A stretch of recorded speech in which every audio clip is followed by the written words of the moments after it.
So I wanted to talk about my experience with mold and some things that have helped and what I've learned.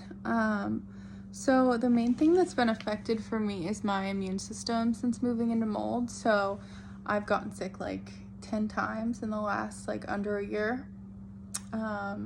So some things that I learned about that can be helpful are like colostrum, which is like the cow's like first milk for the baby. So obviously it's like nourishing.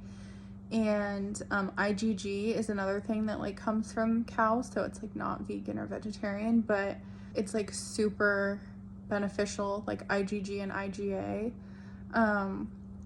And there are studies showing that it is like absorbed into the body. So it's not like you're just taking it, but it's really expensive.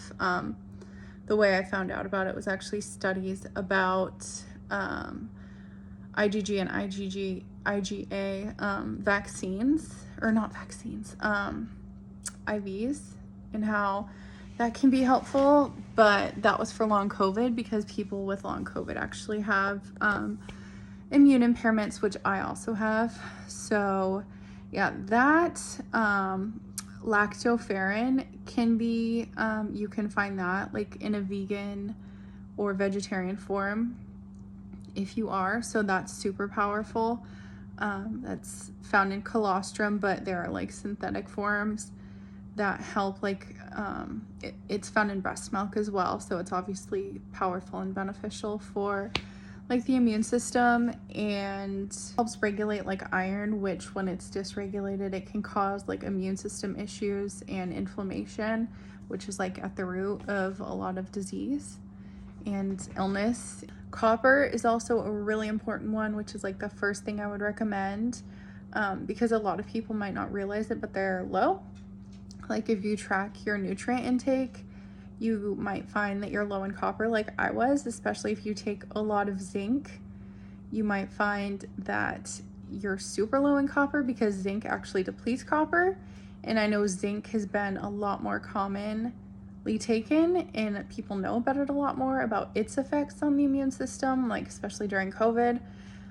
But copper like balances it out, and they're needed together. So zinc can completely deplete your copper. So definitely check at least your intake, and ideally check your levels like at the doctor, and make sure you're getting enough. I like liquid chlorophyll, which is like a natural plant form of it, but it's a high source of it, and every time I drink it I feel so good. Like I didn't realize why, but I just always feel so much like happier and calmer. And copper is really important for like dopamine, which is really important for like motivation and focus, concentration, and things like that. So it's possible people could be low in copper and potentially be taking like some kind of ADHD medication or something, when maybe they just need the copper like to get enough dopamine, because like ADHD tends to like coincide with low dopamine. Saccharomyces boulardii is a really good probiotic yeast that actually crowds out things like candida that are gonna proliferate when you're exposed to mold. And I noticed a difference. Boron is a mineral that is anti-mold and like anti-candida, but we're not like informed about how we need it as like a mineral, and it's really important for other things as well, like detoxifying fluoride, which can be really helpful for things like acne, for instance, and for bones.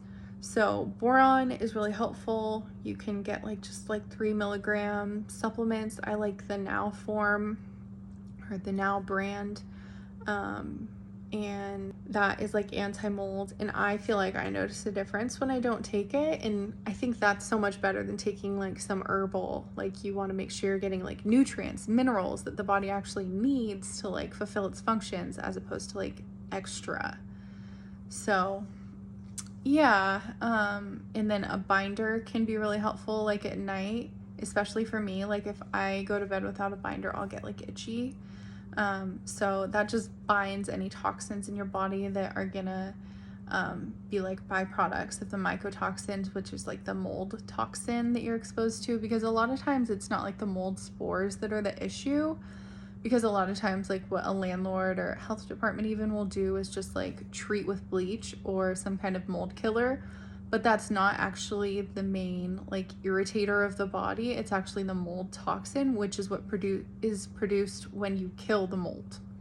So you need to make sure that you're like disposing of whatever is produced when you're actually killing the mold, and like airing out like your home, and like opening your windows, vacuuming with like a sealed HEPA vacuum and things like that. Essential oils can be helpful.